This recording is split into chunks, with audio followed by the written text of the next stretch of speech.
Hello എല്ലാ കൂട്ടുകാർക്കും നമസ്കാരം. സീരിയൽ മാനിയ വെറൈറ്റി സ്റ്റോറീസിന്റെ ഏറ്റവും പുതിയൊരു വീഡിയോയിലേക്ക് എല്ലാവർക്കും സ്വാഗതം കേട്ടോ. അപ്പൊ ഞാൻ എത്തിയിരിക്കുന്നത് ചെമ്പനീർ പൂവ് സീരിയലിന്റെ ഈ വരുന്ന ഒരാഴ്ചയിലെ സൂപ്പർ ഹിറ്റ് കഥയൊക്കെ ആയിട്ടാണ്. അപ്പൊ നമുക്ക് നേരെ സച്ചിയുടെയും രേവതിയുടെയും ഈ വരുന്ന ആഴ്ചയിലെ കഥയിലേക്ക് പോയാലോ. അങ്ങനെതാ സച്ചിയും രേവതിയും കൂടി മുത്തശ്ശിയുടെ വീട്ടിലേക്ക് യാത്ര തിരിക്കുകയാണ്. അപ്പോഴാ നമ്മുടെ അച്ഛനോട് എല്ലാ കാര്യങ്ങളും പറഞ്ഞ് ഏൽപ്പിച്ചിട്ടാണ് രേവതി ആ വീട്ടിൽ നിന്ന് ഇറങ്ങുന്നത്. സച്ചിയുടെ കൂട്ടുകാരനാണ് ഡ്രൈവ് ചെയ്യുന്നത്. എങ്കിൽ കൂടിയും സച്ചി ആണെങ്കിൽ ഇതാ ഫ്രണ്ട് സീറ്റിൽ ഇരിക്കാമെന്നും പറഞ്ഞ് അവരുടെ അടുത്ത് പോയി ഇരിക്കാൻ തുടങ്ങുമ്പോൾ അച്ഛൻ ഉടനെ തന്നെ പറയുന്നുണ്ട്, മോനെ നീ ബാക്കിൽ പോയി രേവതിയോടൊപ്പം ഇരിക്കുക. അച്ഛൻ എനിക്ക് ബാക്ക് സീറ്റിൽ ഇരുന്നാലേ ഒമിറ്റ് ചെയ്യും. അത് സാരമില്ല മോനെ, ഇടയ്ക്കൊക്കെ ഒന്ന് ഛർദ്ദിക്കുന്നത് നല്ലതാണെന്നും പറഞ്ഞ് സച്ചിയെയും രേവതിയെയും അച്ഛൻ യാത്രയാക്കുന്ന സമയത്ത് നമ്മുടെ ചന്ദ്ര അങ്ങോട്ട് വരികയാണ്. അപ്പൊ ചന്ദ്രയോട് രവി പറയുന്നുണ്ട്, എടി ദേ മക്കള് പോവാണ്, അപ്പം അവര് പോയിട്ട് വരാനായിട്ട് അവരോട് യാത്ര അയക്കുക എന്നുള്ള കാര്യമൊക്കെ പുള്ളിക്കാരൻ പറയുമ്പോഴത്തേക്കിനും നമ്മുടെ ചന്ദ്രയാണെങ്കിലോ ഇനിയിപ്പൊ ഞാൻ യാത്ര പറയാത്തതിന്റെ പേരിൽ ഇവർ പോവാതിരിക്കണ്ട, എന്തായാലും ഇവര് പോയി കഴിഞ്ഞാൽ മാത്രമല്ലേ താൻ ഉദ്ദേശിച്ച കാര്യങ്ങളൊക്കെ നടക്കുള്ളൂ എന്ന് വിചാരിച്ചിട്ട് ചന്ദ്രമതിയാണെങ്കിൽ ചെന്ന് വലിയ സ്നേഹത്തില് നിങ്ങൾ പോയി വരൂ എന്നുള്ള രീതിയിൽ സംസാരിക്കുകയാണ്. അപ്പൊ അങ്ങനെ അവർ ആ വീട്ടിൽ നിന്ന് ഇറങ്ങി അങ്ങ് യാത്ര തുടരുന്ന ആ ഒരു സമയത്താണെങ്കിലോ നമ്മുടെ രേവതിയുടെ അനിയത്തിയെ വഴിയിൽ വെച്ച് കാണുകയാണ്. അപ്പൊ ദേവുവിനെ കണ്ടത് പാടെ തന്നെ രേവതി പറയുന്നുണ്ട്, ദേ വണ്ടി ഒന്ന് നിർത്താവോ, അവിടെ ദേവു നിൽക്കുന്നുണ്ട്. അപ്പൊ അങ്ങനെ വണ്ടി നിർത്തി നമ്മുടെ രേവതി ഇതാ ദേവുവിന്റെ അടുത്ത് ചെന്നു കാര്യങ്ങളൊക്കെ പറയുകയാണ്. അപ്പൊ അവളാണെങ്കിലോ ഒരു പൂ ഒരു സ്ഥലത്ത് കൊടുക്കുന്നതിന് വേണ്ടിയിട്ട് പോവായിരുന്നു കേട്ടോ. അപ്പൊ അവളുടെ കയ്യിൽ ബാലൻസ് കുറച്ച് പൂക്കളുണ്ട്, മുല്ലപ്പൂ. അങ്ങനെ തന്റെ ചേച്ചി ഒരു യാത്ര പോവുകയാണ്. അപ്പം കല്യാണം കഴിഞ്ഞ് ആദ്യമായിട്ടാണ് സച്ചി ചേട്ടനും അതുപോലെ രേവതിയും കൂടി യാത്ര പോകുന്നത് എന്ന് മനസ്സിലാക്കിക്കൊണ്ട് തന്നെ ചേച്ചി ഈ പൂവ് തലയിൽ ചൂടിക്കോന്നും പറഞ്ഞ് വലിയ കാര്യത്തിന് നമ്മുടെ ദേവു ആണെങ്കിൽ രേവതിയുടെ തലയിൽ പൂ ചൂടി കൊടുക്കുകയാണ്. അപ്പൊ ഇത് കണ്ട് നമ്മുടെ സച്ചി അങ്ങോട്ട് വരിക കേട്ടോ. സച്ചിയെ കണ്ട പാടെ തന്നെ നമ്മുടെ ദേവു സംസാരിക്കുന്നുണ്ട്, ചേട്ടാ നിങ്ങൾ യാത്ര ആണല്ലേ, അപ്പൊ ഇനി കുറച്ച് ദിവസം കഴിഞ്ഞേ വരുള്ളൂ എന്നൊക്കെ ചോദിക്കുമ്പം കുറച്ച് ദിവസം നിൽക്കാനൊക്കെയാണ് അച്ഛന്റെ ഓർഡർ, എന്തായാലും 2-3 ദിവസം കഴിയുമ്പോൾ മടങ്ങി വരും. അപ്പൊ നിങ്ങൾ എങ്ങനെയാ കാറിനാണോ പോണേന്ന് ചോദിക്കുമ്പം അല്ല ഞങ്ങൾ ബസ്സിനാ പോകുന്നത്, ഇപ്പൊ എന്റെ കൂട്ടുകാരൻ ഞങ്ങളെ ബസ് സ്റ്റാൻഡിലാക്കും എന്നുള്ള കാര്യമൊക്കെ സച്ചി പറഞ്ഞു. അപ്പോഴത്തേക്കിനും നമ്മുടെ രേവതിക്ക് കൊടുത്ത ആ ഒരു പൂവിന്റെ പൈസ അത് സച്ചി അങ്ങ് കൊടുക്കാൻ തുടങ്ങുമ്പം ദേവു ചോദിക്കുന്നുണ്ട്, ഇതെന്തിനായിട്ടാ പൈസ? അതൊക്കെ ഉണ്ട്, നീ ഇപ്പം കച്ചവടം ചെയ്യുന്നത് പൂവല്ലേ, അതുകൊണ്ട് തന്നെ നിന്റെ പൂക്കൾ വിറ്റതിന്റെ പൈസ നീ കറക്റ്റായിട്ട് തന്നെ മേടിക്കണം. ഞാനേ അതൊന്നും ഉദ്ദേശിച്ചിട്ടല്ല, ചേച്ചിക്ക് വേണ്ടി കൊടുത്തതാണ്, അത് ഞാൻ മനസ്സറിഞ്ഞ് കൊടുത്തതല്ലേ, അതിനിപ്പോ ഞാൻ എന്തിനാ എന്റെ ചേച്ചിയോട് കാശ് വാങ്ങിക്കുന്നതെന്ന് ചോദിച്ച് ദേവു നിന്ന് തർക്കിക്കുമ്പോഴത്തേക്കിനും സച്ചി പറയുന്നുണ്ട്, അതെ ഇതൊക്കെ പറഞ്ഞത് ശരി, ഇപ്പം നീ വിറ്റ പൂവിന്റെ പൈസ വാങ്ങിച്ചാൽ മതിയെന്നും പറഞ്ഞ് അവളുടെ കയ്യിലേക്ക് പൈസ വെച്ച് കൊടുക്കുകയാണ്. അപ്പം ഉടനെ തന്നെ നമ്മുടെ ദേവു ചോദിക്കുന്നുണ്ട്, അല്ല ചേട്ടാ അങ്ങനെയൊക്കെ ആണെങ്കിൽ ഞാൻ ചേട്ടന്റെ വണ്ടിയിലെങ്ങാനും കയറി കഴിഞ്ഞാൽ ചേട്ടൻ എന്നോട് പൈസ വാങ്ങിക്കുമെന്ന് ചോദിക്കുമ്പം അതിലൊരു സംശയം ഇല്ല മോളെ, നിന്റെ ഈ ചേച്ചി കാരണം ഞാൻ വലിയൊരു കടത്തിലാ ചെന്ന് കയറിയിരിക്കുന്നത്, മാല എടുക്കാൻ അത്യാവശ്യം നല്ല രീതിയിൽ ബാധ്യതയിലായിട്ടുണ്ട്. അപ്പം അങ്ങനെയൊക്കെ കൊടുക്കണമെങ്കിൽ ഉറപ്പായിട്ടും വണ്ടിയിൽ കയറുന്ന ആൾക്കാരുടെ അടുത്തുനിന്ന് കാശ് വാങ്ങിച്ചാലേ പറ്റുള്ളൂ എന്നും പറഞ്ഞ് ഇവരവിടെ നിന്ന് അങ്ങ് പോവാട്ടോ. അപ്പം ദേവു ആണെങ്കിൽ ചേച്ചിയോട് പറയാണ്, ചേച്ചി ചെന്നിട്ട് വിളിക്കണം കേട്ടോ, ഞാൻ അമ്മയോട് പറഞ്ഞേക്കാന്നൊക്കെ പറഞ്ഞ് വലിയ കാര്യത്തിന് അവൾ അവിടെ നിന്ന് പോവാണ്. അപ്പൊ ഈ സമയത്താണെങ്കിലോ നമ്മുടെ സച്ചിയുടെ കൂട്ടുകാരൻ ബസ് സ്റ്റാൻഡിൽ കൊണ്ടുപോയി ആക്കി. അങ്ങനെ അവര് മുത്തശ്ശിയുടെ നാട്ടിലേക്കുള്ള യാത്ര തുടരുന്ന സമയത്ത് ഇവര് യാത്ര ചെയ്യുന്ന ബസ്സിലേക്ക് നമ്മുടെ ശ്രുതിയുടെ അമ്മയും മകനും കൂടി ചേരുകയാണ്. അപ്പം അവർ ആ വണ്ടിയിൽ കയറുന്ന സമയത്താണെങ്കിലോ ഈ കൊച്ച് ആദ്യം എന്നാണ് അവന്റെ പേര്, അവൻ വലിയ ഹാപ്പി ആയിട്ട് അങ്ങനെ മുത്തശ്ശിയോട് വർത്താനമൊക്കെ പറഞ്ഞ് അങ്ങനെ ഇരുന്ന് യാത്ര ചെയ്യുമ്പോഴത്തേക്കിനും നമ്മുടെ രേവതി ഇരുന്നതിന്റെ സീറ്റിന്റെ തൊട്ടു പറ്റേ തന്നെയാട്ടോ. അപ്പൊ ഈ കൊച്ച് ഇടയ്ക്കിടയ്ക്ക് നമ്മുടെ രേവതിയുടെ മുടിയിലൊക്കെ പിടിച്ചിങ്ങനെ വലിക്കുകയൊക്കെ ചെയ്യുമ്പോഴത്തേക്കിനും ഇവള് തിരിഞ്ഞു നോക്കി. അങ്ങനെ കൊച്ചുമായിട്ട് ഭയങ്കര കമ്പനി ആകുകയാണ്. പക്ഷെ ഇത് ശ്രുതിയുടെ മകനാണ് എന്നുള്ള സത്യമൊന്നും നമ്മുടെ രേവതിക്ക് അറിയില്ലല്ലോ. അങ്ങനെ അവര് വലിയ കാര്യത്തിന് കമ്പനിയായി ബസ്സിൽ നിന്ന് ഇറങ്ങി മുത്തശ്ശിയുടെ വീട് ലക്ഷ്യമാക്കി രണ്ടാളും പോയിക്കൊണ്ടിരിക്കുകയാണ്. അപ്പൊ ഈ സമയത്താണെങ്കിലോ മുത്തശ്ശി തന്റെ കൊച്ചുമകൻ വരുന്ന കാര്യങ്ങളെല്ലാം നമ്മുടെ രവിയോട് വിളിച്ച് ചോദിച്ചിട്ടുണ്ട്. അപ്പൊ അതനുസരിച്ച് തന്നെ പുള്ളിക്കാരി ഭക്ഷണങ്ങളെല്ലാം തയ്യാറാക്കുകയാണ്. ആ മുത്തശ്ശിയെ സഹായിക്കാനായിട്ട് ഒരു ചേച്ചിയൊക്കെ അവിടെ നിൽക്കുന്നുണ്ടല്ലോ. അപ്പം ആ ചേച്ചിയും നല്ല ആക്റ്റീവായിട്ട് നിന്ന് സച്ചിക്കും രേവതിക്കും ഒക്കെ ഇഷ്ടമുള്ള സാധനങ്ങൾ അവിടെ ഉണ്ടാക്കിക്കൊണ്ടിരിക്കുകയാണ്. അപ്പൊ ദാ സച്ചിയും രേവതിയും വന്ന പാടെ തന്നെ മുത്തശ്ശി എന്ന് വിളിച്ച് ഓടി അങ്ങ് ചെല്ലുകയാണ്. അപ്പൊ മുത്തശ്ശിക്ക് വലിയ സന്തോഷമായി. കൊച്ചുമകനെയും കൊച്ചുമകളെയും ഒക്കെ കണ്ടപ്പോഴത്തേക്കിനും മുത്തശ്ശി അന്ന് വന്ന് പോയിട്ട് പിന്നെ വിളിക്കുകയൊന്നും ചെയ്തില്ലല്ലോ. അതുകൊണ്ട് ദാ മുത്തശ്ശിയോട് ഞാൻ പിണക്കാന്നും പറഞ്ഞ് രേവതി ഒന്ന് ചിണുങ്ങുമ്പോഴത്തേക്കിനും മുത്തശ്ശി പറയുന്നുണ്ട്, മോളെ ഇവിടെ 100 കൂട്ടം കാര്യങ്ങളാണ്. മോള് ഇവിടെ നിന്ന് കഴിയുമ്പോൾ മോൾക്ക് മനസ്സിലാകും. ഇവിടെ പാടത്തും പറമ്പിലും ഒക്കെ ആയിട്ട് ഒരുപാട് കാര്യങ്ങളൊക്കെ ചെയ്തു തീർക്കാനുണ്ട് എന്നൊക്കെ പറയുമ്പം നമ്മുടെ രേവതി പറയാണ്, ഞാൻ വെറുതെ പറഞ്ഞതാ മുത്തശ്ശി. എന്തായാലും മുത്തശ്ശിയെ കാണാൻ പറ്റിയല്ലോ, എനിക്ക് ഒരുപാട് സന്തോഷമായി എന്നും പറഞ്ഞ് അവൾ മുത്തശ്ശിയെ കെട്ടിപ്പിടിക്കുകയാണ്. അപ്പൊ സച്ചിയാണെങ്കിലോ, ഓ ഇപ്പൊ പേരക്കിടാവ് മോളെയൊക്കെ കിട്ടിയത് കൊണ്ട് ഇപ്പൊ എന്നെ വലിയ സ്നേഹമൊന്നും ഇല്ല, അല്ലെങ്കിൽ ഈ കൊച്ചുമോനെ ഇപ്പൊ വേണ്ട എന്നൊക്കെ പറഞ്ഞ് അവന് ഒരു ചെറിയ പിണക്കമൊക്കെ കാണിക്കുമ്പോൾ നീ എന്റെ സച്ചിയല്ലേ എന്നൊക്കെ പറഞ്ഞ് മുത്തശ്ശി സച്ചിയെ കെട്ടിപ്പിടിക്കുകയാണ്. അപ്പം നമ്മുടെ സച്ചിക്കും സന്തോഷമായിട്ടോ. അങ്ങനെ അവരുടെ കാര്യങ്ങളെല്ലാം ഇങ്ങനെ നമ്മുടെ രവിയായിട്ട് പ്ലാൻ ചെയ്ത് വെച്ചിരിക്കുകയാണല്ലോ മുത്തശ്ശി. രണ്ടും 2 തട്ടിലാണ് വന്നിരിക്കുന്ന കാര്യം എന്നൊക്കെ മുത്തശ്ശിക്ക് നല്ലതുപോലെ അറിയാം. അതുകൊണ്ട് മടങ്ങി പോകുന്നതിന് മുന്നേ ഇവരെ എങ്ങനെയെങ്കിലും കൂട്ടി യോജിപ്പിച്ചിട്ടേ വിടുകയുള്ളൂ എന്നുള്ളൊരു വാശിപ്പുറത്താണ് നമ്മുടെ മുത്തശ്ശി. അപ്പൊ ഈ സമയത്താണെങ്കിലോ നമ്മുടെ ചന്ദ്രമതി ആണെങ്കിലും ഇനിയിപ്പം സച്ചിയും രേവതിയും വീട്ടിൽ നിന്ന് മാറി. അതുകൊണ്ട് തന്നെ ഇനിയിപ്പൊ താൻ ഇവിടുന്ന് ഇറങ്ങി ആധാരം എങ്ങനെയെങ്കിലും ഒന്ന് റെഡിയാക്കി ശ്രുതി പറഞ്ഞ പൈസ ഒന്ന് കൊടുക്കണമല്ലോ. ആ ഉദ്ദേശമൊക്കെ മനസ്സിൽ വെച്ച് ഡോക്യുമെന്റ്സ് എല്ലാം കയ്യിലെടുക്കുകയാണ്. അപ്പം രവി കാണാതിരിക്കാൻ പുള്ളിക്കാർ പ്രത്യേകം ശ്രദ്ധിക്കുന്നുണ്ട് കേട്ടോ. അങ്ങനെ അതുമൊക്കെ ആയിട്ട് ഒരുവിധം എന്താ ഗേറ്റിന് വെളിയിലേക്ക് ഇറങ്ങിയപ്പോഴാണ് മുന്നിലേക്ക് ഒരു ഓട്ടോ വന്ന് നിൽക്കുന്നത്. ഓട്ടോയിൽ നിന്ന് ഇറങ്ങിയത് നമ്മുടെ ശ്രീകാന്താണ്. അപ്പൊ ശ്രീയെ കണ്ടതും അമ്മ ഭയങ്കര കാര്യമായിട്ട് സംസാരിക്കുക, മോനെ ശ്രീ ബാ, അമ്മ കാത്തിരിക്കുമായിരുന്നു. അല്ല അമ്മ ഇപ്പൊ എവിടെയോ പോവാൻ തുടങ്ങുന്ന പോലെ ഉണ്ടല്ലോ. ആ ഉണ്ട് മോനെ, അമ്മയ്ക്ക് 1-2 സ്ഥലത്തൊക്കെ പോകണം. അല്ല എന്നാ ഉണ്ട് വിശേഷം എന്നൊക്കെ ചോദിച്ച് ശ്രീ ഓട്ടോയിൽ നിന്ന് ഇറങ്ങി അമ്മയും കൂട്ടിതാ വീട്ടിലേക്ക് പോകുമ്പോഴത്തേക്കിനും, മോനെ നീ അത്യാവശ്യമായിട്ട് അമ്മയ്ക്ക് ഒരു സ്ഥലം വരെ പോകാനുണ്ട്, അതുകൊണ്ട് മോൻ വീട്ടിലേക്ക് ചെല്ല്. മോന് വേണ്ടി കുറച്ച് സാധനങ്ങളൊക്കെ ഉണ്ടാക്കണമെന്ന് അമ്മ വിചാരിച്ചതാ. അപ്പൊ അതൊക്കെ വാങ്ങാൻ വേണ്ടി അമ്മ പുറത്തു പോകുന്നതെന്നൊക്കെ പറഞ്ഞ് അങ്ങനെ അവനെ ന്യൂട്രലി വീട്ടിനകത്തോട്ട് തട്ടുകയാണ്. അപ്പൊ ശ്രീ ആണെങ്കിലും ഇതാ വീട്ടിലെത്തിയപ്പം അച്ഛനെ കണ്ടു. അച്ഛന്റെ അടുത്ത് പോയി സംസാരിക്കുമ്പോഴത്തേക്കിനും, മോനെ നീ വാ, എങ്ങനെയുണ്ട് നിന്റെ പഠിത്തവും കാര്യങ്ങളും ഒക്കെ കഴിഞ്ഞോ എന്ന് രവി ചോദിക്കുകയാണ്. ആ എല്ലാം കഴിഞ്ഞു വെച്ചാ, ഇനിയിപ്പം ഒന്നും കൊണ്ടും പേടിക്കാനില്ല. ഇനി ഇവിടെ എവിടെയെങ്കിലും ഒക്കെ നല്ലൊരു ജോബ് നോക്കണം എന്നുള്ള കാര്യമൊക്കെ ഇവൻ പറയുകയാണ്. അപ്പം അമ്മ ഇപ്പൊ എങ്ങോട്ടാച്ച പോയത്? അവൾക്ക് എന്തോ പർച്ചേസിങ്ങോ എന്തോ സാധനം വാങ്ങിക്കാനുണ്ടെന്നോ അങ്ങനെ എന്തൊക്കെയോ പറഞ്ഞു. എന്താണോ ആവോ, നിന്റെ അമ്മയല്ലേ ആള്. അപ്പൊ പുറത്തോട്ട് പോയത് നമ്മുടെ സുധി അറിഞ്ഞിട്ടില്ല കേട്ടോ. അപ്പൊ സുധിയാണെങ്കിൽ ഇതാ മേലിലുണ്ട്. സുധിയെ കുറിച്ച് നമ്മുടെ ശ്രീകാന്ത് തിരക്കാണ്. അല്ലച്ച, സുധിയേട്ടന് എന്തോ ഒരു കല്യാണക്കാരിയൊക്കെ വന്നു എന്ന് പറഞ്ഞു. അപ്പൊ അതൊക്കെ ശരി തന്നെയാണോ എന്ന് ചോദിക്കുമ്പം, അതേടാ മോനെ, അത് ഏകദേശമൊക്കെ സെറ്റായ ലക്ഷണമാണ്. പെണ്ണിന്റെ അച്ഛൻ എന്തോ ബിസിനസ്സോ കാര്യങ്ങളോ ഒക്കെ ആണെന്നാണ് പറഞ്ഞിരിക്കുന്നത്. പിന്നെ ആ പെണ്ണ് വന്ന് ആലോചിച്ചത് കൊണ്ട് അച്ഛൻ അത്ര വലിയ തൃപ്തിയൊന്നും ഇല്ല. കാണാൻ കൊള്ളാവുന്ന പെണ്ണൊക്കെയാണ്, അവനുമായിട്ട് നല്ല ചേർച്ചയൊക്കെയാണ്. നിന്റെ അമ്മയാണ് എന്തായാലും ഇതിന് പിന്നിൽ കളിച്ചിരിക്കുന്നത് എന്നുള്ള കാര്യമൊക്കെ ശ്രീകാന്തിനെ പറഞ്ഞ് ധരിപ്പിക്കുകയാണ് അച്ഛൻ. അപ്പൊ ഈ സമയത്താണെങ്കിലോ നമ്മുടെ ചന്ദ്രമതി ഇതാ അവിടെ വീട്ടിൽ നിന്നും ഡോക്യുമെന്റ്സും ഒക്കെ ആയിട്ട് ഇറങ്ങി. എങ്ങനെയെങ്കിലും 10 ലക്ഷം രൂപ ഒപ്പിക്കണം. അപ്പൊ അതിനുവേണ്ടി പുള്ളിക്കാരി നമ്മുടെ ഭാമ പറഞ്ഞനുസരിച്ചിട്ടുള്ള കാര്യങ്ങളൊക്കെ ചെയ്യാണ്.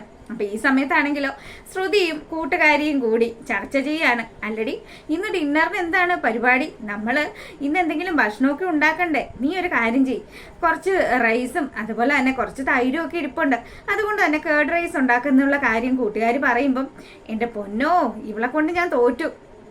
എനിക്കിപ്പോൾ അതിനൊന്നും നേരെയില്ല. ഞാൻ എങ്ങനെയും ഈ ഒരു കാശ് ഉണ്ടാക്കുന്ന കാര്യമൊക്കെ ഇങ്ങനെ ആലോചിക്കുകയാണ്. ചന്ദ്രമതി കാലു മാറുമോ എന്നൊരു സംശയമുണ്ട്.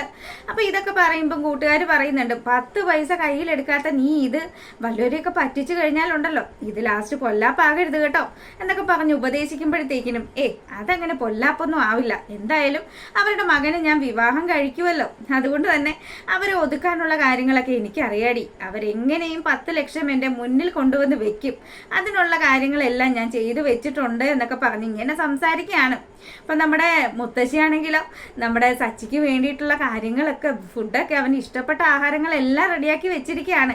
അങ്ങനെ മക്കളെ വേഗം വന്ന് ഭക്ഷണം കഴിക്കുന്നൊക്കെ പറഞ്ഞ് അവിടെ പിടിച്ചിങ്ങനെ ഇരുത്തുവാണ്. അപ്പം മുത്തശ്ശിയുടെ കൈ കൊണ്ടുണ്ടാക്കുന്ന ഭക്ഷണം കഴിക്കാൻ കൊതിയായിട്ട് വയ്യ എന്നും പറഞ്ഞ് നമ്മുടെ സച്ചി അവിടെ അങ്ങനെ ഇരിക്കുക കേട്ടോ. അപ്പം മുത്തശ്ശി ഇഷ്ടമുള്ള കാര്യങ്ങളെല്ലാം ഇങ്ങനെ ഇവന് വിളമ്പി കൊടുക്കുകയാണ്. രേവതിയും വളരെ ആസ്വദിച്ച് ഭക്ഷണം കഴിക്കുക. അപ്പോൾ മുത്തശ്ശി ചോദിക്കുന്നുണ്ട്, മോൾക്ക് മുത്തശ്ശിയുടെ ഭക്ഷണമൊക്കെ ഇഷ്ടപ്പെട്ടോ? നല്ല ടേസ്റ്റ് ഉണ്ട് മുത്തശ്ശി, എനിക്ക് ഒരുപാട് ഇഷ്ടപ്പെട്ടു എന്നും പറഞ്ഞ് അവൾ ആസ്വദിച്ച് ഭക്ഷണം കഴിക്കുക. അപ്പോൾ ഈ സമയത്താണെങ്കിലോ മുത്തശ്ശി കാര്യങ്ങളൊക്കെ ഇങ്ങനെ ചോദിക്കുക, അല്ല സച്ചി ഇങ്ങനെയൊക്കെ പോയാൽ മതിയോ? രണ്ടാളുടെയും പിണക്കമൊക്കെ മാറി നിങ്ങൾക്ക് നല്ലൊരു ജീവിതം വേണ്ടേ എന്നാണ് ഇനി എനിക്കൊരു കുഞ്ഞിനെ കാണാനായിട്ട് സാധിക്കുക. എൻ്റെ സച്ചിയുടെ കുഞ്ഞിനെ കൊഞ്ചിച്ചിട്ട് വേണം മുത്തശ്ശിക്ക് മരിക്കാൻ എന്നുള്ള കാര്യമൊക്കെ മുത്തശ്ശി പറയുമ്പോൾ സച്ചി പറയാ, അങ്ങനെയാണെങ്കിൽ എൻ്റെ മുത്തശ്ശി ഉടനെ ഒന്നും മരിക്കില്ല, മുത്തശ്ശിക്കുള്ള എൻട്രി ഒന്നും ആയിട്ടില്ലെന്നേ, മുത്തശ്ശി ഒന്ന് സമാധാനപ്പെടുക എന്നൊക്കെ പറഞ്ഞ് ഇവൻ അതൊരു തമാശ മട്ടിലെടുക്കുമ്പോൾ രേവതി ഒന്ന് നല്ല രീതിയിൽ നമ്മുടെ സച്ചിയെ നോക്കുന്നുണ്ട് കേട്ടോ. അപ്പം മുത്തശ്ശിയാണെങ്കിലോ, നിന്റെ ഈ കുട്ടിക്കളിയൊക്കെ മാറ്റിയെടുക്കാൻ ഈ മുത്തശ്ശിക്ക് അറിയാം, മുത്തശ്ശിക്ക് ആകെ നീ മാത്രമല്ലേ ഉള്ളൂ, നിന്നെയോളം ഞാൻ മറ്റൊരു മകനെയും സ്നേഹിച്ചിട്ടില്ല എന്നൊക്കെ പറഞ്ഞ് മുത്തശ്ശി നമ്മുടെ സച്ചിയെ അങ്ങ് സോപ്പിടുകയാണ്. അപ്പം മുത്തശ്ശിയുടെ സോപ്പൊക്കെ അവിടെ നിൽക്കട്ടെ, അല്ല മുത്തശ്ശി ഇനി എന്താ അടുത്ത പരിപാടികൾ, പറമ്പിൽ പോകാനാണോ, എന്തൊക്കെയാണ് എന്നൊക്കെ ചോദിക്കുമ്പം രണ്ടുപേരും വാ നമുക്ക് ഇന്ന് ഒരിടം വരെ പോകണമെന്നൊക്കെ പറയുകയാണ്. അപ്പോഴത്തേക്കിനും നമ്മുടെ സച്ചിയാണെങ്കിലോ, അതൊക്കെ പോവാം മുത്തശ്ശി, ഞാൻ ആദ്യം ഇവിടുത്തെ പറമ്പിലൊക്കെ ഒന്ന് ഇറങ്ങട്ടെ എന്നുള്ള കാര്യമൊക്കെ പറയാണ്. അങ്ങനെ ആ ഒരു സീനൊക്കെ കഴിയുമ്പോഴാണെങ്കിലോ ശ്രുതിയുടെ മകൻ രേവതിയായിട്ട് കമ്പനിയായെന്ന് പറഞ്ഞല്ലോ. അപ്പൊ ഈ ശ്രുതിയുടെ വീട് മുത്തശ്ശിയുടെ വീടിന്റെ ഏകദേശ പരിസരത്തൊക്കെ തന്നെയാണ്. അതുകൊണ്ട് തന്നെ ഈ കൊച്ചു പയ്യനൊക്കെ ആ പറമ്പിൽ ഇങ്ങനെ നടക്കുമ്പം രേവതി ഈ പറമ്പിൽ ഇറങ്ങിയപ്പോൾ കാണുകയാണ്. അപ്പൊ കൊച്ച് പന്ത് തട്ടി കളിക്കുകയും കാര്യങ്ങളും ഒക്കെ ആയിട്ട് ഇങ്ങനെ നടക്കുമ്പോഴത്തേക്കിനും രേവതി പറയാം, എടാ മോനെ നീ ചേച്ചിയെ ഓർക്കുന്നുണ്ടോ ചോദിക്കുമ്പം, ആ ചേച്ചി എനിക്ക് മനസ്സിലായി, ചേച്ചി എന്നോടൊപ്പം പന്ത് കളിക്കാവോന്ന് ചോദിക്കുമ്പം അതിനെന്താ കളിക്കാമല്ലോ എന്നും പറഞ്ഞ രേവതി കൊച്ചിന്റെ കൂടെ പന്ത് തട്ടി കളിക്കുകയാണ്. അപ്പൊ ഈ ബോൾ ആണെങ്കിലോ ഒരു കുളം പോലത്തെ സെറ്റപ്പ്, അവിടെ നിറച്ച് കൃഷിയൊക്കെ ചെയ്യുന്ന സ്ഥലമായതുകൊണ്ട് തന്നെ ആ ഒരു കുളത്തിലേക്ക് ഈ പന്ത് വീഴുകയാണ്. പക്ഷേ കുഞ്ഞു പോയി എടുക്കുവോ? അപ്പൊ നമ്മുടെ രേവതിക്ക് ഇത് നല്ല നിശ്ചയമില്ലല്ലോ സ്ഥലം. അവൾ അങ്ങോട്ട് പോകുന്ന സമയത്ത് കാല് തെന്നി പുള്ളിക്കാരി ആ ഒരു കുളത്തിൽ വീഴുകയാണ്. അപ്പൊ ഈ കൊച്ചാണെങ്കിലോ, അയ്യോ ചേച്ചി കിണറ്റിൽ പോയേ എന്നുള്ള രീതിയിൽ കിടന്ന് ഒച്ച ഉണ്ടാക്കുകയാണ്. അപ്പൊ അങ്ങനെ ബഹളം വെച്ചിട്ട് നേരെ പോയി അവൻ ഓരോ ആൾക്കാരോടും പറയുമ്പം ഈ ഒച്ചപ്പാട് കേട്ട് നമ്മുടെ സച്ചി അപ്പുറം തന്നെ ഉണ്ടായിരുന്നു. സച്ചി അങ്ങോട്ട് ഓടി വന്ന് നോക്കുമ്പോൾ ഇതാ രേവതി വെള്ളത്തിൽ മുങ്ങി താഴുന്ന ഒരു കാഴ്ചയാട്ടോ കാണുന്നത്. പെട്ടെന്ന് തന്നെ അവൻ ഒന്നും നോക്കിയില്ല, ചാടി അങ്ങ് ഇറങ്ങി അവളെ രക്ഷപ്പെടുത്തുകയാണ് ചെയ്തത്. അപ്പൊ രക്ഷപ്പെടുത്തി കരയ്ക്ക് കൊണ്ടുവരുമ്പോഴത്തേക്കിനും രേവതി ആകെ മൊത്തം പേടിച്ച് ബോധം പോയൊരവസ്ഥയിലാണ് ഉള്ളത്. പിന്നെ അപ്പൊ അവിടെ കൂടി നമ്മുടെ ഈ കൊച്ചിന്റെ മുത്തശ്ശിയും ശ്രുതിയുടെ അമ്മയും അങ്ങനെ കുറച്ച് ആൾക്കാരൊക്കെ അവിടെ കൂടിയിട്ടോ. അങ്ങനെ അവരെല്ലാരും പറഞ്ഞു, മോനെ അവളുടെ വയറ്റിൽ വെള്ളം ചെന്നിട്ടുണ്ടാവും, അതുകൊണ്ട് നന്നായിട്ട് പ്രസ് ചെയ്ത് കൊടുക്കണമെന്ന് പറയുമ്പം ഇവൻ അതുപോലെ തന്നെ ചെയ്യാണ്. അപ്പൊ പെട്ടെന്ന് കുടിച്ച വെള്ളമൊക്കെ ഇവളിങ്ങനെ തുപ്പി കളയുന്ന സമയത്ത് പുള്ളിക്കാരി ശരിക്കും പേടിച്ചു. നമ്മുടെ സച്ചി അങ്ങ് കെട്ടിപ്പിടിക്കുകയാണ്. അപ്പൊ പെട്ടെന്ന് നമ്മുടെ സച്ചി ഇതൊട്ടും പ്രതീക്ഷിക്കുന്നില്ലല്ലോ, ഇവളെ രക്ഷിക്കാനായിട്ടാണ് ഇങ്ങനെ ചെയ്തതെങ്കിലും ഇവള് പെട്ടെന്ന് ഇങ്ങനെ അടച്ചു പിടിക്കുമെന്ന് സച്ചി ഒരിക്കലും വിചാരിച്ചില്ല. അപ്പം രേവതി ഇങ്ങനെ സമാധാനിപ്പിക്കുകയാണ്. അവള് പേടിച്ചിട്ടാണ് തന്നെ കെട്ടിപ്പിടിച്ചതെന്ന് വിചാരിച്ച് ആശ്വസിപ്പിക്കുമ്പോഴത്തേക്കിനും രേവതി നമ്മുടെ സച്ചി ഒന്ന് ദയനീയമായിട്ട് നോക്കുകയാണ്. അങ്ങനെതാ മുത്തശ്ശി വിവരങ്ങളൊക്കെ അറിഞ്ഞു. മുത്തശ്ശിയും ഓടി വരികയാണ്. എൻ്റെ മോൾക്ക് എന്ത് പറ്റിയെന്നും ചോദിച്ചാണ് മുത്തശ്ശി ഓടി വരുന്നത്. അപ്പൊ മുത്തശ്ശിയോട് സച്ചി പറയുന്നുണ്ട്, മുത്തശ്ശി അവൾക്ക് വേറെ പ്രശ്നങ്ങളൊന്നും ഇല്ല, ഇപ്പൊ ഞാൻ കണ്ടത് കൊണ്ട് രക്ഷപ്പെട്ടു, മോളെ എന്തിനാ നീ അറിയാതെ പറ്റിയതാണോ എന്ന് ചോദിക്കുകയാണ്. മുത്തശ്ശി ഞാൻ കാരണമാണെന്നും പറഞ്ഞ് നമ്മുടെ ആദി പറയുന്നുണ്ട്, ഞാൻ ഈ പന്ത് തട്ടിയപ്പോൾ അങ്ങനെ പറ്റിപ്പോയതാ മുത്തശ്ശി, ചേച്ചിക്ക് അറിയില്ലായിരുന്നു ഇവിടെ കുളം ഉള്ളത്, അതുകൊണ്ട് ചേച്ചി കാല് തെന്നി വീണു പോയതാണ് എന്നുള്ള കാര്യമൊക്കെ കൊച്ചു പറയുക കേട്ടോ. അങ്ങനെതാ സച്ചി രേവതിയും കൂട്ടി മുത്തശ്ശിയും ഒക്കെ ആയിട്ട് വീട്ടിലേക്ക് വരികയാണ്. വീട്ടിൽ വന്നതും നമ്മുടെ മുത്തശ്ശിയാണെങ്കിലോ രേവതിയുടെ തലയൊക്കെ തോർത്തി കൊടുക്കുകയാണ്. അപ്പൊ മുത്തശ്ശി ഇങ്ങനെയൊക്കെ ചെയ്യുമ്പോൾ രേവതിക്ക് വലിയ സന്തോഷമൊക്കെ ആയിട്ടോ. എൻ്റെ മോളെ ശ്രദ്ധിക്കണം കേട്ടോ, ഇവിടെ ഇങ്ങനെ ഒരുപാട് കാര്യങ്ങളൊക്കെ ഉണ്ട്, അതുകൊണ്ട് മോളെ ഇനി മുത്തശ്ശിയും സച്ചിയും ഒക്കെ ഉള്ളപ്പോൾ മാത്രമേ പുറത്തേക്ക് പോകാവുള്ളൂ എന്നൊക്കെ പറഞ്ഞ് മുത്തശ്ശി ഇങ്ങനെ ആശ്വസിപ്പിക്കുമ്പം, അല്ലെങ്കിലും ഇപ്പൊ മുത്തശ്ശിക്ക് ഇപ്പൊ എന്താ പ്രശ്നം, ഇവള് വെള്ളത്തിൽ വീണു, ഇവളെ രക്ഷപ്പെടുത്തിയതാ, ഞാനും തലയൊക്കെ നനച്ച് ഇവിടെ നിൽക്കുന്നുണ്ട്, എൻ്റെ തല തോർത്തു തരാൻ മുത്തശ്ശിക്ക് തോന്നിയില്ലല്ലോ എന്നൊക്കെ പറഞ്ഞ് ഇവനിങ്ങനെ പരിഭവം പറയുകയാണ്. അപ്പൊ ആ സമയത്ത് മുത്തശ്ശിയാണെങ്കിലോ ഇങ്ങോട്ട് വാട ചെക്കാന്ന് വിളിച്ച് അവന്റെ തലയൊക്കെ അങ്ങ് തോർത്തി കൊടുക്കുമ്പോൾ, എത്ര നാളായി എൻ്റെ മുത്തശ്ശി കലാവതി ഇങ്ങനെയൊക്കെ ചെയ്ത് തന്നിട്ടെന്നൊക്കെ പറഞ്ഞ് സച്ചി അവിടെ നിന്ന് കൊഞ്ചുക കേട്ടോ. അപ്പം രേവതിയോടും സച്ചിയോടും പറയുന്നുണ്ട്, അതെ എന്തായാലും എന്തെങ്കിലും ദോഷമൊക്കെ ഉണ്ടാവും, നമുക്കൊരു കാര്യം ചെയ്യാം, വൈകുന്നേരം ഒന്ന് ക്ഷേത്രത്തിൽ പോയാലോ എന്ന് ചോദിക്കുമ്പോഴത്തേക്കിനും എൻ്റെ പൊന്നു മുത്തശ്ശി ക്ഷേത്രത്തിൽ പോയി എന്തെങ്കിലും കടുങ്കൈ ആയിട്ടുള്ള വഴിപാട് പറയാനാണെങ്കിൽ ഞാൻ വരുന്നില്ല കേട്ടോ എന്ന് പറയുകയാണ്. എടാ അങ്ങനെയൊന്നും അല്ല, നീ എന്തായാലും വാ, നീ ഒരുപാട് കാലമായില്ലേ നമ്മുടെ ക്ഷേത്രത്തിലൊക്കെ പോയിട്ട്, അപ്പം നീ അവിടെ വന്ന് പ്രാർത്ഥിക്ക്, നിന്റെ പ്രശ്നങ്ങളെല്ലാം മാറും എന്നൊക്കെ പറഞ്ഞ് മുത്തശ്ശി നമ്മുടെ സച്ചിയെ ഇങ്ങനെ എൻകറേജ് ചെയ്യാണ്. അപ്പൊ സച്ചിയാണെങ്കിലോ എന്നാ ആയിക്കോട്ടെ, ഇവളിവിടെ ഒന്നും കണ്ടിട്ടില്ലല്ലോ, ഇവളെ ഈ നാടൊക്കെ പരിചയപ്പെടുത്താമെന്ന് വിചാരിച്ച് പുള്ളിക്കാരനാണെങ്കിൽ നമുക്ക് വൈകുന്നേരം പോവാന്ന് പറയുമ്പം രേവതിയാണെങ്കിലോ പോവാം എന്നൊക്കെ പറഞ്ഞ് പതുക്കെ പുള്ളിക്കാരിയും റെഡിയാകുകയാണ്. അങ്ങനെ വൈകുന്നേരം ക്ഷേത്രത്തിലെത്തി ഇവർ മുഴുവനും അവിടെയൊക്കെ തൊഴുതു ചുറ്റും ഇങ്ങനെ നടക്കുന്ന ആ ഒരു സമയത്താണെങ്കിലോ മുത്തശ്ശി പതുക്കെ തിരുമേനിയെ പോയി കണ്ട് കാര്യങ്ങൾ പറയാണ്. തിരുമേനി, മോളിങ്ങനെ ഇതുപോലെ വെള്ളത്തിലൊക്കെ പോയി, ഇവർ തമ്മിലാണെങ്കിലും പ്രശ്നങ്ങളൊക്കെയാണ്, ജാതകം ഒന്നും നോക്കാതെയാണ് കല്യാണം നടത്തിയത് എന്നുള്ള കാര്യമൊക്കെ പറയുമ്പം ആ തിരുമേനി പറയുന്നുണ്ട്, എന്നാ കലാവതി ചേച്ചി ഒന്ന് വരൂ, ഞാൻ ഇപ്പൊ തന്നെ നോക്കി കാര്യങ്ങളെല്ലാം പറയാന്നും പറഞ്ഞ് പുള്ളിക്കാരൻ കബഡിയൊക്കെ നിരത്തി കാര്യങ്ങൾ പറയാണ്. അപ്പം ഇവരുടെ പൊരുത്തം എന്ന് പറഞ്ഞാൽ അസാധ്യമായ പൊരുത്തം തന്നെയാണ്. എന്തായാലും ഇവരുടെ കല്യാണം കഴിച്ചത് കൊണ്ട് ഇവർക്ക് യാതൊരുവിധ പ്രശ്നങ്ങളും ഉണ്ടാവില്ല. ഈ ചെറുക്കനും ഈ പെണ്ണും ഇവര് കൂടിച്ചേരേണ്ട ആൾക്കാർ തന്നെയാണ് എന്നാണ് കബഡിയിൽ തെളിയുന്നത്. അപ്പം മുത്തശ്ശിക്ക് വലിയ സന്തോഷമൊക്കെ ആയിട്ടോ. അപ്പം മുത്തശ്ശി പറയുന്നുണ്ട്, മോൾക്ക് ഇന്ന പോലെ ഒരു പ്രശ്നമൊക്കെ ഉണ്ടായി, അത് മാത്രമല്ല ഇവർ രണ്ടുപേരും തമ്മിലും ഇപ്പോഴും കീരിയും പാമ്പും പോലെ തന്നെയാണ്, ഇവർ ഇതുവരെ ഒരുമിച്ച് ജീവിക്കാൻ തുടങ്ങിയിട്ടില്ല എന്നുള്ള കാര്യവും കൂടി മുത്തശ്ശി പറയുമ്പം ജോത്സ്യനാണെങ്കിലോ ഇവരുടെ ശാന്തി മുഹൂർത്തത്തിനുള്ള ഡേറ്റ് കുറിക്കുകയാണ്. അപ്പോൾ ഉടനെ തന്നെ നമ്മുടെ മുത്തശ്ശിയാണെങ്കിലോ ഒരുപാട് നന്ദിയുണ്ട് തിരുമേനി എന്നും പറഞ്ഞ് ഈ ഒരു കുറിപ്പും ഒക്കെ വാങ്ങി വീട്ടിലേക്ക് വരുമ്പം രണ്ടുപേരും കൂടി അവിടെ അമ്പലത്തിന്റെ പരിസരത്ത് നിന്ന് സംസാരിക്കുക കേട്ടോ. അപ്പം രേവതി ചോദിക്കുന്നുണ്ട്, ഞാൻ വെള്ളത്തിൽ വീണപ്പോഴേ ഞാൻ ശരിക്കും പേടിച്ചു പോയി, ഞാൻ വിചാരിച്ചു ഞാൻ ചത്തുപോകുമായിരിക്കുമെന്ന്. പിന്നെ നിങ്ങൾക്ക് പേടിയില്ലേ മനുഷ്യ വെള്ളത്തിൽ ചാടാനെന്ന് ചോദിക്കുമ്പം അതിനെന്തിനാ പേടിക്കുന്നത്, ഇതിലല്ല ഞാൻ കടൽ വരെ നീന്തി കയറും. ഓ, അത്രയും വലിയ ബിൽഡപ്പൊക്കെ വേണോന്നും ചോദിച്ച് ഇവള് കളിയാക്കുകയാണ്. ഇല്ലടി, ഞാൻ സത്യം തന്നെയാ പറഞ്ഞത്, ഈ കുളത്തിലാണ് ഞാൻ നീന്തൽ പഠിച്ചത് എന്നുള്ള കാര്യമൊക്കെ ഇവൻ ഇങ്ങനെ പറയുമ്പം എൻ്റെ പൊന്നോ, ആ കുളത്തിൽ വീണ് കഴിഞ്ഞിട്ട് ഒരു ബക്കറ്റ് വെള്ളം കണ്ടപ്പോൾ പോലും ഞാൻ പേടിച്ചു പോയി. എന്തായാലും ഇനി ഞാനില്ല കേട്ടോ കുളത്തിന്റെ പറ്റയിലേക്കൊന്നും പറഞ്ഞ് ഇവൾ അവിടെ നിന്ന് ഇങ്ങനെ സംസാരിക്കുമ്പോൾ സച്ചി പറയാ, നിനക്ക് നീന്തൽ പഠിക്കണമെങ്കിൽ ഞാൻ പഠിപ്പിച്ചു തരാമെന്ന് പറയുമ്പം എൻ്റെ പൊന്നുമാഷേ എന്നെ വെറുതെ വിട്ടേര്, എനിക്ക് വെള്ളം പേടിയാണേ എന്നും പറഞ്ഞ് അവൾ അവിടെ നിന്ന് ഇങ്ങനെ പറയുമ്പോൾ മുത്തശ്ശി അങ്ങോട്ട് വരികയാണ്. എന്നാൽ നമുക്ക് പോയാലോ എന്ന് ചോദിക്കുമ്പം പോവാം മുത്തശ്ശി എന്നും പറഞ്ഞ് രണ്ടുപേരും മുത്തശ്ശിയോടൊപ്പം അങ്ങ് പോകും. അങ്ങനെ വീട്ടിലെത്തിയ മുത്തശ്ശി സച്ചിയോട് കാര്യങ്ങളൊക്കെ പറയാണ്. സച്ചി, നീ ഇങ്ങനെയൊക്കെ നടന്നാ മതിയോ? നിന്റെ അച്ഛനും ഞാനും ഒക്കെ എത്ര പ്രതീക്ഷയോട് കൂടിയാണ് നിന്നെ കുറിച്ച് ആലോചിക്കാറുള്ളത്. നിനക്കൊരു കുഞ്ഞുണ്ടാവണം, നിനക്ക് നല്ലൊരു കുടുംബം ഉണ്ടാകണം, അതൊക്കെയാണ് ഈ മുത്തശ്ശിയുടെയും നിന്റെ അച്ഛൻ്റെയും ഒക്കെ ചിന്ത. അതുകൊണ്ട് എൻ്റെ മോൻ മുത്തശ്ശി പറയുന്ന കാര്യങ്ങൾ കേൾക്കുമെന്ന് ചോദിക്കുമ്പം മുത്തശ്ശി എന്തോ ഒരു പണി തനിക്ക് തരാനാണെന്ന് മനസ്സിലാക്കി സച്ചിയാണെങ്കിലോ എൻ്റെ പൊന്നു മുത്തശ്ശി എന്താ കാര്യമെന്ന് ചോദിക്കുകയാണ്. അപ്പൊ രേവതി അവിടെ നിൽക്കുന്നുണ്ട് കേട്ടോ. മോനെ, നിങ്ങൾ ഇതുവരെയും കല്യാണം കഴിഞ്ഞിട്ടും ഇതുവരെയും നിങ്ങൾ ഒരുമിച്ച് താമസിച്ചിട്ടില്ലല്ലോ. കാര്യമൊക്കെ ശരിയാണ്, നിങ്ങൾ ഇഷ്ടത്തോടു കൂടിയൊന്നും അല്ല കല്യാണം കഴിച്ചത്, പക്ഷേ നിങ്ങൾ ചേരേണ്ട ജോഡി തന്നെയാണ് എന്നാണ് ഇന്ന് തിരുമേനി പറഞ്ഞത്. അതുകൊണ്ട് എൻ്റെ മകൻ രേവതിയോടുള്ള പിണക്കമൊക്കെ മാറിയിട്ട് നിങ്ങൾ ഒരുമിച്ച് ജീവിക്കണം. അതിനു വേണ്ടിയിട്ടുള്ള ശാന്തി മുഹൂർത്തമൊക്കെ മുത്തശ്ശി കുറിച്ചിട്ടുണ്ടെന്ന് പറയുമ്പം സച്ചി നമ്മുടെ രേവതിയെ ഒന്ന് നോക്കിയിട്ടോ. അപ്പം ഇവനാണെങ്കിലോ ഇനി അതിൻ്റെ ഒരു കുറവും കൂടിയേ ഉള്ളൂ. എൻ്റെ മുത്തശ്ശി, നിങ്ങളോട് ഞാൻ എത്ര പ്രാവശ്യം പറഞ്ഞു, എനിക്കിതൊന്നും ഇഷ്ടമുള്ള കാര്യമൊന്നും അല്ല. പിന്നെ ഞാൻ കല്യാണം കഴിച്ചതേ അന്ന് എൻ്റെ അച്ഛൻ അപമാനിതനാകാതിരിക്കാൻ വേണ്ടി മാത്രമാണ്.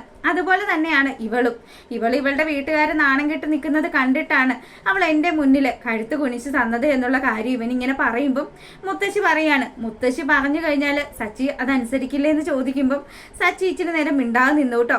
മുത്തശ്ശി, എന്നെ ഇങ്ങനെ കുഴപ്പിക്കല്ലേ, എനിക്ക് എന്തായാലും അങ്ങനെയുള്ളൊരു ജീവിതമൊന്നും ജീവിക്കാനായിട്ടുള്ള കാര്യങ്ങൾ എനിക്ക് തോന്നുന്നേ ഇല്ല. അതുകൊണ്ട് മുത്തശ്ശി ദയവ് ചെയ്ത് എന്നെ ഇങ്ങനത്തെ കാര്യങ്ങൾക്ക് നിർബന്ധിക്കരുത്.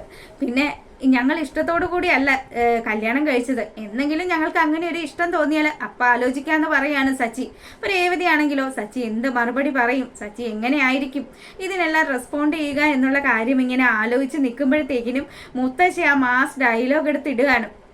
മോനെ സച്ചി, മുത്തശ്ശി വളർത്തിയ കുട്ടിയാണ് നീ, മുത്തശ്ശി വളർത്തിയ ആള് അത് നശിച്ചു പോയി, അവൻ കാരണം ഒരു മോളുടെ ജീവിതം നശിച്ചു പോയി എന്നൊക്കെ നാട്ടുകാരെ കൊണ്ട് പറയിപ്പിക്കാനാണോ നിന്നെ പ്രതീക്ഷിച്ചിട്ടാണ് ഈ രേവതി ഇവിടെ ജീവിക്കുന്നത്. അതുപോലെ തന്നെ അവളുടെ കുടുംബക്കാരും നിന്നെ വിശ്വസിച്ചാണ് അവളെ ഏൽപ്പിച്ചത്.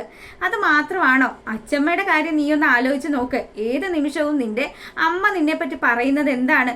ഞാൻ വളർത്തിയതാണ് എന്ന് നാഴികയ്ക്ക് 40 വട്ടവും കുറ്റം പറയുന്നതില്ലേ? അത് എല്ലാം നീ കേൾക്കുന്നതല്ലേ എന്ന് മുത്തശ്ശി ചോദിക്കുമ്പോഴത്തേക്കിനും സച്ചി ആ കാര്യങ്ങളൊക്കെ ആലോചിക്കുകയാണ്. സത്യമായിട്ടും ചന്ദ്രമതി വളർത്തിയ കുഞ്ഞല്ലല്ലോ, മുത്തശ്ശിയാണല്ലോ വളർത്തിയത്. അതുകൊണ്ട് തന്നെ ആ പഴി മുഴുവനും മുത്തശ്ശി കേൾക്കുന്നത് നമ്മുടെ സച്ചിക്ക് അറിയാവുന്ന കാര്യമാണ്. അപ്പൊ അതുകൊണ്ട് തന്നെ ഇനി ഇങ്ങനെയൊക്കെ ആണെങ്കിൽ ഇനി സച്ചി നീ ഈ മുത്തശ്ശിയെ കാണില്ല എന്നും പറഞ്ഞ് മുത്തശ്ശി ഇനി ജീവിച്ചിരിക്കില്ല എന്നുള്ള വാക്കൊക്കെ ഇങ്ങനെ പറയുമ്പം സച്ചിക്ക് അതങ്ങ് കയറി കൊണ്ടു. സച്ചി പറയാണ്, എന്റെ പൊന്നു മുത്തശ്ശി, നിങ്ങൾ ഇങ്ങനെയൊക്കെ പറഞ്ഞ് എന്നെ കുഴപ്പത്തിലാക്കല്ലേ, ഇനി എന്തെങ്കിലും ആയിക്കോട്ടെ, മുത്തശ്ശി ആഗ്രഹിക്കുന്ന കാര്യങ്ങൾ തന്നെ സംഭവിക്കട്ടെ എന്നും പറഞ്ഞ് സച്ചി അവിടെ നിന്ന് അങ്ങ് പോകുമ്പോ രേവതിക്ക് ചെറിയൊരു സന്തോഷമൊക്കെ ആയിട്ടോ. ഇവനെ നിലക്ക് നിർത്താൻ സത്യം പറഞ്ഞ നമ്മുടെ മുത്തശ്ശി വിചാരിച്ചാലേ സാധിക്കുള്ളൂ എന്ന് ഇവൾക്ക് മനസ്സിലാകുകയൊക്കെ ചെയ്തു. അങ്ങനെ അവരുടെ ഫസ്റ്റ് നൈറ്റ് അതങ്ങ് ആഘോഷമാക്കാനായിട്ടുള്ള കാര്യങ്ങൾ നമ്മുടെ മുത്തശ്ശി ചെയ്യാണ്. അപ്പം ഇവർ തമ്മിലുള്ള ആ ഒരു പ്രശ്നങ്ങളെല്ലാം നിലവിൽ കാണുമ്പോഴത്തേക്കിനും ചില സമയത്ത് അങ്ങോട്ടും ഇങ്ങോട്ടും ഒക്കെ ഉരുളയ്ക്ക് ഉപ്പേരി പോലെ മറുപടിയൊക്കെ പറയുമെങ്കിലും ഇവരുടെ ഫസ്റ്റ് നൈറ്റ് വരെ മുത്തശ്ശി കാര്യങ്ങളൊക്കെ എത്തിച്ചിട്ടുണ്ട്. എന്തായാലും ആ വിശേഷങ്ങളെല്ലാമാണ്. അതിനുശേഷം ഇവർ വളരെ ഹാപ്പി ആയിട്ട് തന്നെ മുത്തശ്ശിയുടെ ആ ഒരു പറമ്പിലും അത് തൊടിയിലും ഒക്കെ ഉള്ള കൃഷികളും കാര്യങ്ങളും ഒക്കെ നോക്കി വളരെ ഹാപ്പി ആയിട്ട് മുന്നോട്ട് പോകുന്നതായിട്ടൊക്കെയാണ് കാണിക്കുന്നത്. ഇതിനിടയ്ക്ക് നമ്മുടെ രേവതിയുടെ കാലിന് വീണ്ടും ഒരു പരിക്കൊക്കെ പറ്റുന്നുണ്ട്. ആ സമയത്ത് നമ്മുടെ സച്ചി താങ്ങിയെടുത്ത് നടക്കുന്ന സീനും ഒക്കെ ഉണ്ട് കേട്ടോ. അപ്പം അത്തരം രസകരമായിട്ടുള്ള മുഹൂർത്തങ്ങളും ഒക്കെ ആയിട്ടാണ് ഈ വരുന്ന ആഴ്ചയിൽ ചെമ്പനീർ പൂവ് എത്തുന്നത്. അപ്പം എല്ലാവരും കാണുക, മിസ് ചെയ്യാതെ കാണുക. എല്ലാ കൂട്ടുകാർക്കും നല്ലൊരു രാത്രിയൊക്കെ ആശംസിച്ചുകൊണ്ട് നമ്മൾ വീഡിയോ വൈൻഡപ്പ് ചെയ്യാണ്. പിന്നെ ആദ്യമായിട്ട് കാണുന്ന കൂട്ടുകാരാണെങ്കിൽ നിങ്ങൾക്ക് ഇഷ്ടപ്പെട്ടാൽ ചാനൽ സബ്സ്ക്രൈബ് ചെയ്യാൻ മറക്കരുത് കേട്ടോ. എല്ലാ ദിവസവും രാവിലെ നമ്മൾ ചെമ്പനീർ പൂവിന്റെ വിശേഷങ്ങൾ ഇടുന്നതായിരിക്കും. അപ്പം എല്ലാ കൂട്ടുകാരും കാണുക, സപ്പോർട്ട് ചെയ്യുക. താങ്ക്